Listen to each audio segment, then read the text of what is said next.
नमस्ते दोस्तों। उम्मीद है आप लोग सारे बहुत अच्छे से होंगे अपने घरों पर। और कुछ लोग तो शायद एकादशी का व्रत भी कर रहे होंगे। तो मैं भी कर रही हूँ आज एकादशी का व्रत। और आज अजा एकादशी है, तो इसको कुछ लोग आनंदा एकादशी भी बोलते हैं।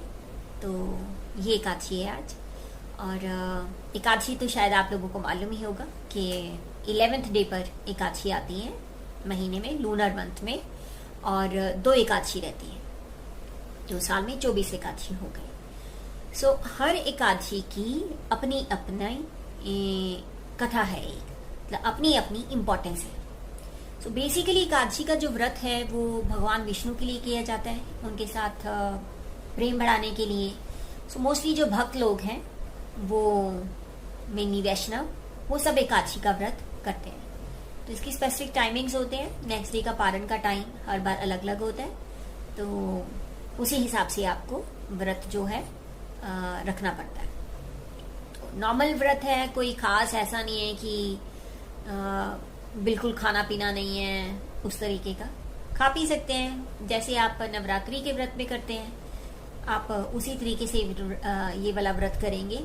कुछ कुट्टू का आटा, सामा के चावल, ये सारी चीजें आप खा सकते हैं, फल फ्रूट ये सब। तो कुछ लोग जो होते हैं वो इस फास्ट को अलग अलग तरीके से रखते हैं। कुछ लोग जैसे बिना पानी के रखेंगे तो निर्जला हो गया।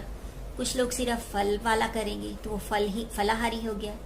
कुछ लोग अनाज तो नहीं, कुछ लोग मतलब ये कुट्टू का आटा ये सब खा सकते हैं जो भूख बर्दाश्त नहीं कर सकते। तो मैं तकरीबन कुछ कुछ खा ही लेती हूँ, क्योंकि मेरा ऑफिस का भी काम रहता है और एकादशी व्रत भी मुझे रखना होता है, तो मैं इस तरीके से रखती हूँ। कभी कभी खा लेती हूँ। हाँ, आज मैंने सारा दिन में कुछ खाया नहीं है और एक जूस पिया था, बस वही मैंने किया है। सो जैसा कि मैंने आपको बताया कि हर एकादशी की अलग अलग कथा है। तो इस एकादशी को जो अजा एकादशी कहते हैं, ये बेसिकली राजा हरिश्चंद्र जो है उनकी स्टोरी के ऊपर है। तो एकादशी के लिए माना जाता है कि एक पुराण भी है, ब्रह्म समथिंग समथिंग ऐसे करके पुराण है। मेरे को याद आएगा तो मैं हो सकता है डिस्क्रिप्शन में लिख के इसको छोड़ूंगी, तो आप वहां से पढ़ लीजिएगा। तो एक पुराण है जिसमें कि भगवान कृष्ण ने युधिष्ठिर को हर एक एकादशी की कहानियां सुनाई थी। तो अजा एकादशी की कथा इस प्रकार है कि सतयुग में राजा हरिश्चंद्र का तो आप लोगों को मालूम होगा कि सत्यवादी थे, और कोई भी अगर वो वचन दे देते थे तो उससे पीछे नहीं हटते थे, उसको पूरा करते ही करते थे। तो इसीलिए बोलते हैं रघुकुल रीत सदा चली आई, प्राण जाए पर वचन न जाए। तो ये जो रघुकुल रीत है वो राजा हरिश्चंद्र से चलती आ रही। तो श्री राम जी राजा हरिश्चंद्र के वंश के हैं। तो एक बार ऐसा हुआ कि राजा हरिश्चंद्र ने अपने सपने में, मतलब ऑब्वियसली देवता लोग इनकी परीक्षा ले रहे थे, क्योंकि वो कभी भी अपने वचन से पीछे नहीं हटते थे। तो देवता लोगों ने चाहा कि चलिए इनकी परीक्षा ली जाए। तो उनकी परीक्षा लेने के लिए सपने में उनके जो है ऋषि विश्वामित्र आए। तो सपने में उन्होंने कुछ मांगा ये सब। तो राजा हरिश्चंद्र ने अपने सपने में ही जो है अपना राजपाट सारी चीजें दान कर दी ऋषि विश्वामित्र को। नेक्स्ट डे क्या होता है कि नेक्स्ट डे विश्वामित्र जी आते हैं उनके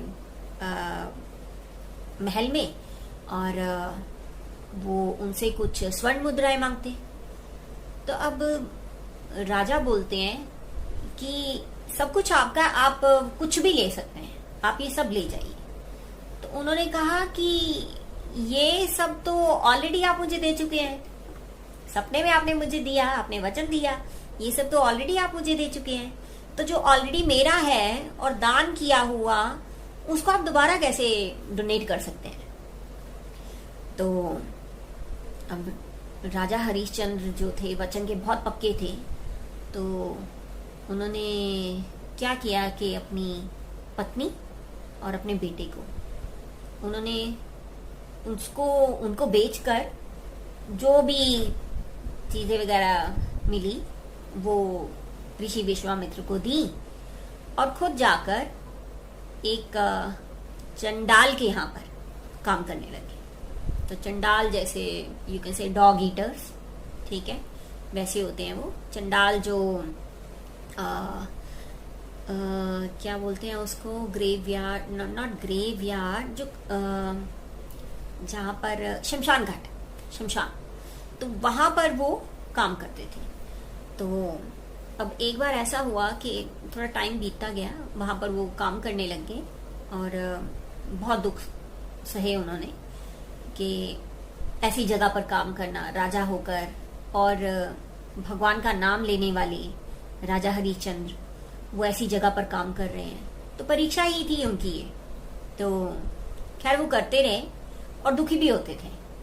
तो इधर से उनका जो परिवार था, राजा का परिवार, उनके पास कुछ भी खाने पीने को नहीं रहा और राजा के बेटे की मृत्यु हो गई। अब उनकी पत्नी, राजा हरिश्चंद्र की पत्नी, अब आती है शमशान घाट पर, आती हैं वो अपने बेटे की डेड बॉडी उठाए हुए।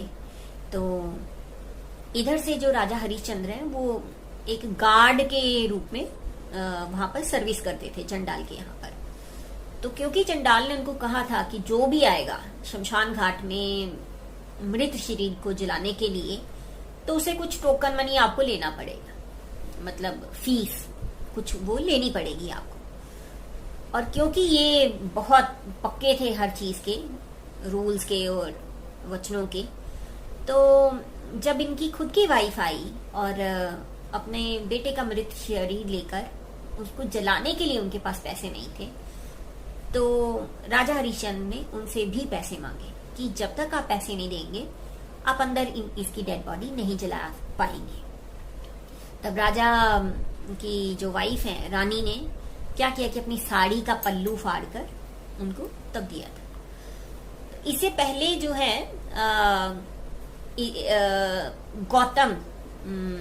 गौतम ऋषि इनके पास आते हैं, राजा हरिश्चंद्र के पास।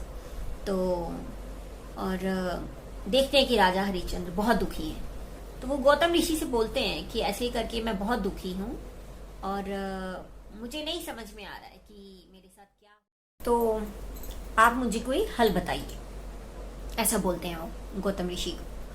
तो गौतम ऋषि जो हैं वो बहुत ज्ञानी थे, तो उन्होंने एडवाइस किया राजा हरिश्चंद्र को कि देखिए ये सब जो है वो आपके पुराने कर्मों की वजह से, उसकी वजह से कष्ट ये सब रहता है। तो ये जो सारे दुख हैं वो सिर्फ एक ही चीज खत्म कर सकती है, वो है एकादशी का व्रत। तो 7 दिन के बाद अजा एकादशी आएगी, आप उस एकादशी में व्रत कीजिए और रात भर जागकर भजन कीजिए, तो इसी से ही आपके जो है कष्ट जो है वो खत्म होंगे। तो राजा हरिश्चंद्र ने उस समय व्रत किया। 7 दिन के बाद जो एकादशी आई उन्होंने व्रत किया और बहुत अच्छे से उन्होंने उसका पारण किया। तो भगवान विष्णु प्रसन्न होकर आते हैं, तो उनके जो जितने भी दुख होते हैं उनको वो माफ कर देते हैं, और जो उनका बेटा मृत बेटा उसको भी जिंदा कर देते हैं। तो इस तरीके से जो भगवान है मतलब उनसे प्रसन्न होकर जो भी उन्होंने परीक्षा लेनी चाहिए राजा हरिश्चंद्र की, तो उसमें सफल होते हैं राजा हरिश्चंद्र, और भगवान उनसे प्रसन्न होकर सब कुछ, उनका राजपाट, ये सब चीज़ें उनको लौटा देते हैं। तो ये थी कथा अजय एकादशी की, आनंदा एकादशी। तो कहा जाता है कि इस एकादशी में पुराने से पुराने आपके जो कर्मास की वजह से जो भी पाप ये सब लगे रहते हैं वो सब खत्म हो जाते हैं। और उसके अलावा ये एकादशी, ये पर्टिकुलर एकादशी एक अश्वमेघ यज्ञ के बराबर रहती है। अश्वमेघ यज्ञ बोल सकते हैं या फिर एक अश्व को दान करने के बराबर, उसके बराबर की ये एकादशी है। तो बहुत ही अच्छी एकादशी है। तो बल्कि मुझे लग रहा है कि मैं लेट हो गई आज बताने में, क्योंकि शाम हो चुकी है। तो नेक्स्ट टाइम कभी भी आए ये एकादशी आप रखिए, बल्कि आपको सारी एकादशी रखनी चाहिए। धीरे धीरे आप ट्राई कर सकते हैं, एकादशी रखिए और भगवान के साथ अपना प्रेम बढ़ाइए। हरे कृष्णा।